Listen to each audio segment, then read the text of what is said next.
Hey divas, it's your girl Delapa. If you're new here, welcome to my channel. Just so you know, I am a diva, an OG in these YouTube streets, and I've been on YouTube for many years, off and on, inconsistent, but this year is a year of consistency. So I'm coming to you guys with a whole bunch of videos this year, and in this video I'm going to be sharing 7 self-care investments for the busy feminine woman. So if you're interested, stick around. Okay divas, so let's just get straight into it. Self-care investment number 1 is laser hair removal. Laser hair removal is so important if you're a busy woman, because who wants to be shaving every day? Who has time for that? Even in the winter, you know, we can get lazy and our hair can get a little grizzly. But if you invest in laser hair removal, like a series of, like, let's say 6, 7, possibly 8, depending on how coarse your hair is, or depending on how much hair you have, also depending on your skin tone and things like that. Once you go through your course, your hair growth reduces drastically. I've had laser hair removal. I've done my armpits, I've done my bikini area, I've done my knuckles, and I think it's such a worthwhile investment. Don't get me wrong, it's pretty expensive, and if you are of darker skin, you should go to a professional that specializes in darker skin, because you're using lasers, and not all lasers work on all skin tones. So if you are a darker skinned individual, go to a person that specializes in treating dark skin with lasers. Now, the way that laser hair removal works, when you go, they do ask that you probably like shave that day with a single blade razor. At least that's where I go. That's what they do, so that when they point the laser, it can go straight to the hair follicle. Now, they say that laser hair removal works best with people that have pale skin but dark hair, because then the laser can see the follicles. So that's why I say it's very important for you to go to a place that specializes in your skin tone. When I first started doing laser hair removal, it worked so great. But one thing I did realize is that after I had Love, because I started laser hair removal after I had Zion. After I had Love, like, I started to grow hair in certain places where I didn't grow hair in a long time. So I think that was hormonal. So I'm starting on another course of laser hair removal. So that's something you may want to keep in mind, that if you are going to invest a good amount in laser hair removal, because like I said, it's not cheap. So if you're going to go through the course, especially let's say you're doing your whole body, you're talking about thousands of dollars. Maybe wait till after you have your kids, unless you got money like that, then it doesn't matter. But definitely a good investment is laser hair removal, because you'll always feel soft. You'll always feel like feminine when your husband is rubbing off on you. You don't have to worry about, oh my, is my legs hairy, you know, or do I have hair under my armpits, or I don't have to worry about any of that. So that's a really good thing. Another really good self-care investment is microblading your eyebrows or tinting your eyebrows. And the reason is because, you know, they say like your eyebrows are the frame of your face, and even if you don't have makeup on, you always want to look presentable. You always want to look pulled together. And I realized that for some reason, when women, their eyebrows aren't done, they can look a bit like disheveled or unkempt, or like you didn't really make any type of effort, like you just don't care. But if your eyebrows are done for some reason, and you just have like some mascara on and some lip gloss, maybe just a little bit of blush, you always look pulled together. You look like you look effortlessly chic. You look effortlessly chic. Effortlessly? You look effortlessly chic. So microblading your eyebrow is a really good investment, and it lasts for at least, like the one that I've done, at least 2 years. So you don't always have to worry about, oh, if I don't have makeup on, oh, I have to go and draw on my eyebrows or whatever. Don't get me wrong, even though when I do wear makeup, I still like fill in my eyebrows, but it's great because now I have like a really cool guide as to, you know, where my eyebrows are and things like that. But when I take my makeup off, I still have brows, even though they're just microbladed, because I'm a person that I had very thin brows, you know, and it just wasn't doing its thing. And me being a feminine woman sitting in my femininity, I was like, you know what? I'm going to invest in this so that even when I don't have makeup on, even when I feel like I don't want to make an effort, I've made an effort. Another self-care investment are facials. Facials are so important. Whether you go to your favorite esthetician or you learn how to give yourself facials at home, even if it's just once a month that you do it, or that you go to your favorite esthetician, because your skin on your face is the first thing that people see. Like they say, you don't get a second chance to make a first impression. And although people shouldn't be judging you by how you look or anything like that, we live in the real world, and the reality is people do. And you want to feel as confident as possible. And I get it, with makeup, people feel like, oh, I could just put on makeup and it'll just erase the blemishes or anything like that. But the reality is makeup looks even better when your skin looks good, when your skin is smooth, when your skin doesn't have bumps and dry skin patches and all those kind of things. Makeup looks flawless and better. Don't get me wrong, there is a place for makeup. I'm a makeup girl. I love makeup. And makeup is great to help you camouflage certain things until things clear up in your skin. But don't invest the majority of your money in makeup when it should be the other way around. And you should be really investing that money in skincare, giving yourself facials, or going to your favorite esthetician and clearing up any kind of discoloration or bumps or texture issues. Because also, when you're not wearing makeup, you want to feel as confident as possible, especially as a feminine woman. Even if you're not making an effort by doing the extra, by putting on all the glam, when your skin looks good, when you got your eyebrows microbladed, you look pulled together. Next self-care investment: learn how to do your own nails. That's one thing that I did learn during the pandemic.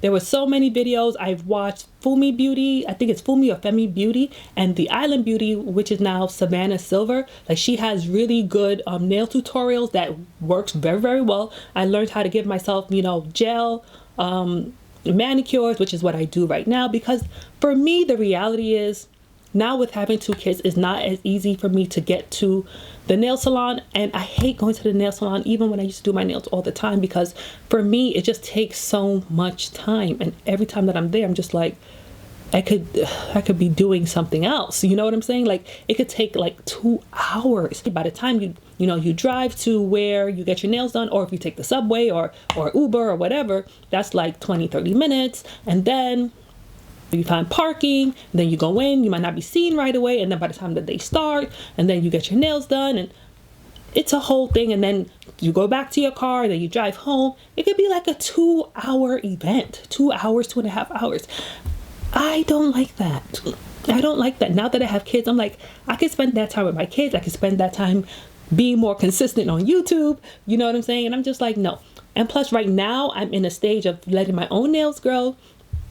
So that's what I'm doing right now. I don't think you can really see, but these are my own nails that I'm letting grow out right now. And that's because I'm doing them myself. So these are gel polishes, and it's really affordable to buy the kit to do your own nails at home. So there really is no excuse, especially if you're a person that feels undone if their nails aren't done. And if you can't get to the nail salon, because you're busy with work or your kids or whatever, learn how to do your own nails in between nail salon visits. I mean, it really does help a lot, and it's super useful. It's a skill that you can use for the rest of your life, and you'll always feel pulled together. You know what I'm saying? Another self-care investment that every feminine woman should invest in is 30 minutes of exercise every single day. Now, I'm not talking about like 30 minutes of HIIT or extreme cardio or weightlifting every single day. It could be something as simple as walking. So walk, it gets blood circulating, it makes you feel better. And the reality is, heart disease is one of the main culprits of death for a lot of women. So we really, really have to be intentional about getting in our exercise, about taking care of our health, not just looking good, not just feeling pulled together, but feeling healthy. You know what I'm saying? And if you can invest 30 minutes for yourself. And the thing is about walking, you can multitask. You could walk and talk on the phone if you're a person that likes to talk on the phone with your friends. You could walk while you listen to music. If you have young kids, put your kid in a stroller and you could take them out for a walk. You can do other things while you're walking. You could be planning your meals for the week, but at the end of the day, you need your blood circulating. And if you don't get out often, walk around your house, stand up every like hour or so, walk up and down the stairs a couple of times. Just make sure that you are moving so that blood is constantly circulating. Move around, stretch your body, do what you have to do in order to feel healthy. Okay, please. Another self-care investment for the busy feminine woman is to pre-plan or prep your meals ahead of time. Don't get me wrong, I get it. Everybody likes fresh meals right off the stove, but at the end of the day, when you are a busy woman, when you are a mother that's very busy, or you're a woman that has a career, and then when you get home you have to cook meals or whatever, it can be a lot. And at the end of the day, we have to prioritize doing what's right with the amount of hours in the day that we have, so that we can also have time for ourselves, to center ourselves and to do what's necessary for ourselves. So we have to see where appropriately we can cut time so that we can invest extra time in ourselves. So a good place where you can cut time is to meal prep. So if you take like a day, like a Sunday, and you're like, today I'm going to make, meals for the next 3 or 4 days, right? Make the meals for the next 3 days or 4 days. You don't even have to make meals for like 7 days. You can make meals for 3 days, and you could spread those meals out where maybe every other day you cook something fresh and then the meal prep goes in between or something like that. But on the days that you do eat the meal prep food, that saves you time, because you're like, okay, the food is ready, maybe we just got to warm it up. And that saves you time to take the next 30, 45 minutes or an hour that you would have spent cooking to go and do something for yourself. Another really good self-care investment for the busy feminine woman is teletherapy, or telehealth therapy, whatever you want to call it. But it's basically doing therapy by phone. And by phone or the internet, FaceTime, whatever you want to call it. The great thing about teletherapy is that you don't have to take the time to, drive to your therapist's office or block out a certain amount of time to go to your therapist's office. You could do it at home. You could do it in the office, maybe during your lunch break or in your car during your lunch break. The reality is, we as a society, we have to start prioritizing mental health. And especially as a woman, you need to prioritize your mental health, because society leans very heavily on women. Emotionally, we are supportive. We are there for everybody. We're there for our kids. We're there for our husbands. We're there for our friends. And sometimes not sometimes, but a lot of times you have to be there for yourself too. And telehealth therapy is so important. Granted, if you can go into the office, great, and have face-to-face with your therapist, I think that's great. But if you cannot because you're busy, I don't want that to be an excuse for you to be like, well, I'm too busy, I can't go to therapy. You can make time to take 30 minutes, 45 minutes, depending on how long your session is, or even an hour, to talk to your therapist. Find a therapist that works with the hours that you have available, so that every week or every other week you have a place to unload. You have a place to just be free with your thoughts. You have a place to, to reason out thoughts that you have. You have a sounding board for ideas, or like you have a place to go to for if you need encouragement and you have nobody around you to really encourage you. Therapy is really, really, really great for that, especially if you find a therapist that you click with. So please don't sacrifice therapy because, I don't have the time. We're all going through things in life, whether it's past traumas, whether it's current situations and circumstances that feel just so big or heavy, whether it's us needing encouragement and motivation in certain areas. Therapy doesn't hurt. Just make sure you find a therapist that really connects with you, that you feel comfortable with, that you could really be open with. Because when you have your mind clear, everything else is a lot easier. Okay, last but not least is spending time with God, whether it's 10 minutes, 20 minutes, 30 minutes, if you have the time, an hour, just to center yourself, be still, talk to God, and have Him communicate back to you. That time is invaluable. You are worth at least 10 minutes, whether it's you praying, whether it's you listening to a sermon, whether it's you like just having a conversation with God.